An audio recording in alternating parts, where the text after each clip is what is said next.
Hello বন্ধুরা, আজকে আমি তোমাদের সাথে শেয়ার করব মাশরুমের একটা খুব সুন্দর রেসিপি। তো মাশরুম কি করে তৈরি করতে হয় সেই রেসিপিটা আমি তোমাদের সাথে আজকে শেয়ার করতে চলে আসলাম। তো দেখো, দেখতে থাকো আমার পুরো ভিডিওটা, আর অবশ্যই জানাবে কিন্তু কেমন হয়েছে। দেখো, আমি বাজার থেকে নিয়ে চলে এসেছিলাম এই মাশরুমগুলোর প্যাকেটগুলো দেখছো কি সুন্দর, আর মাশরুমগুলো দেখতে মনে হচ্ছিলো এক একটা রসগোল্লা। তো এই দেখো কি সুন্দর সুন্দর রসগোল্লাগুলো। দাঁড়াও, রসগোল্লা নয় কিন্তু, এটা রয়েছে মাশরুম। তো আমি মাশরুমটা নিয়ে প্যাকেট থেকে বের করে একটা পাত্রে রেখেছিলাম। রাখার পরেই তারপরে আমি পিস পিস করে কেটে নেব। কাটার সময় ভাবছি ভেতরটা কি সুন্দর দেখো, তাই না? মনে হচ্ছে কেউ যেন পিকচারটা এঁকে দিয়েছে তুলি দিয়ে। তো যাই হোক, এইভাবে করে আমি কেটে কেটে পিস পিস করে নিয়েছি। করার পরে একটা পাত্রে বসিয়ে দিয়েছিলাম গরম জল। গরম জলটা কী জন্য একটু দেখতে থাকো। গরম জলটা করেছি কেন, গরম জলটা করেছি মাশরুমটা ধোয়ার জন্যে। কারণ এটা ঠান্ডা জলে ধোবো না, এটা একদম গরম জলেই ধোবো। জলটা গরম হয়ে গেলে গ্যাসটা নিভিয়ে দেবে। গ্যাস বন্ধ করার পরেই তারপরেই তোমরা মাশরুমগুলো দেবে। এইভাবে দিয়ে কোনো কিছুর সাহায্যে এইভাবে করে মাশরুমগুলো নাড়াচাড়া করতে থাকবে। যেহেতু এটা গরম জল, সেহেতু তোমরা হাত দিতে পারবে না, তাই জন্যে এটা কোনো পাত্র কোনো জিনিসের সাহায্যেই তোমরা এটা নাড়াচাড়া করবে। এইভাবে করে আমি দেখো, আমি ছুরির সাহায্যে এইভাবে নাড়াচাড়া করতে থাকছি। একটু ধোয়ার মতো, আর ধুয়ে যেন পরিষ্কার হয়ে যায় সেই রকমভাবেই আমি করছি। তো তোমরাও এইভাবেই করবে, এইভাবেই নাড়াচাড়া করবে, তাহলে পুরো ভালো করে পরিষ্কার হয়ে যাবে। এমনিতেই মাশরুম পরিষ্কার, তবুও আমি প্যাকেটিং যেহেতু থাকে তাই জন্য আমি ভালো করে এইভাবে গরম জলে ধুয়ে নিই। তারপরেই দেখো, আমি একটা ছাকনার সাহায্যে মাশরুমগুলো তুলে নিয়েছি। তারপরে পেঁয়াজ কেটে রেখেছি ক্যাপসিকাম, আর কেটেছি মশলার জন্যে রসুন আর আদা। এই দেখো, তারপরে তো চলো এবার আমি একটা কড়াই নিয়ে নিই। কড়াইয়ের মধ্যে দিয়ে দেবো, কড়াইটা যেই গরম হয়ে আসবে কড়াইয়ের মধ্যে দিয়ে দেবো সর্ষের তেল। দেখো, পরিমাণ মতো দিয়ে দিয়েছি সর্ষের তেল। তার মধ্যে দিচ্ছি তেজপাতা, গোটা গরম মশলার মধ্যে ছিল দারচিনি আর একটা মাত্র এলাচ, আর ছিল শাহি জিরে, একটুখানি শাহি জিরে দিয়েছিলাম। আর এই দেখো, পেঁয়াজগুলো দিয়ে আমি একটুখানি নেড়ে নেব। একটু নাড়াচাড়া করেই তারপরে যেই একটু নরম হয়ে আসবে তখনই আমি দিয়ে দেবো ক্যাপসিকাম কাটাটা।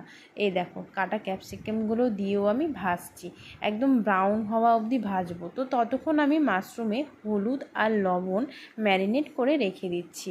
যেহেতু মাশরুমটা হোয়াইট হোয়াইট হয় দেখতে, তাই জন্যে এর মধ্যে তোমরা যদি হলুদ আর লবণ মাখিয়ে রাখো তো কালারটা খুব সুন্দর আসে, জানো তো। তো আমি এই জন্যে হলুদ আর লবণ মাশরুমের গায়ে মাখিয়ে রাখলাম। দেখো, মাখানোর পর কি সুন্দর মনে হচ্ছে ফুলকপির টুকরো, তাই না বলো?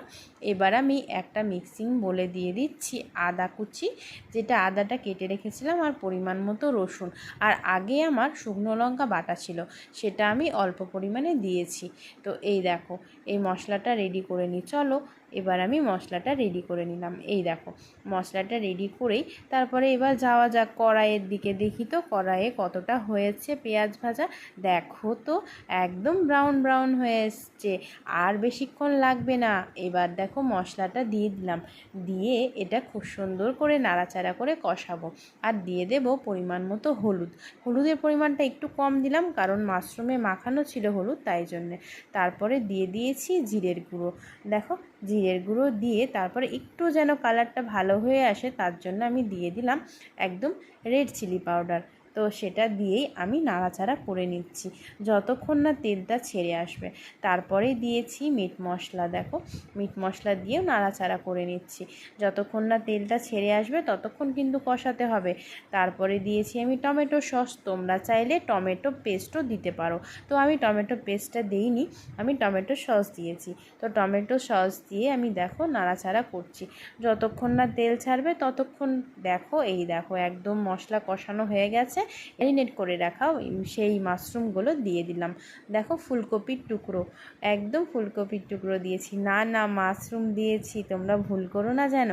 এই দেখো, মাশরুমগুলো দিয়ে নাড়াচাড়া করছি করে এর আগেই তো আমার মশলাটা কষানো হয়ে গেছিলো।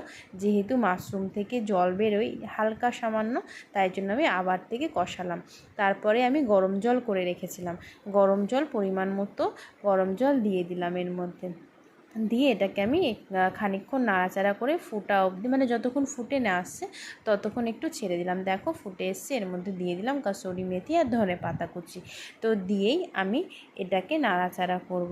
করেই আমি এর মধ্যে দিয়ে দেব, কি দেব বলো তো, গেস করো তোমরা। দিয়ে দেব আমি, এই দেখো খন্তার সাজে একটু দেখে নিতে হবে। তারপরে আমি দিয়ে দিলাম বাটার, এই জিনিস। তারপরে এই দেখো বাটার দিয়ে নাড়াচাড়া করছি, করতে করতেই, এই নাড়াচাড়া করতে করতেই কিন্তু আর বেশি সময় নেই, এবারেই আমার মাশরুম রেডি হয়ে যাবে। আর গরম গরম ভাতের সাথে বা রুটি পরোটার সাথে তোমরা এটা পরিবেশন করবে, খুব সুন্দর লাগে খেতে। এই দেখো আমার মাশরুম রেডি। কেমন লাগলো আমার ভিডিও? যদি ভালো লাগে অবশ্যই লাইক কমেন্ট করে দিয়ে যেও।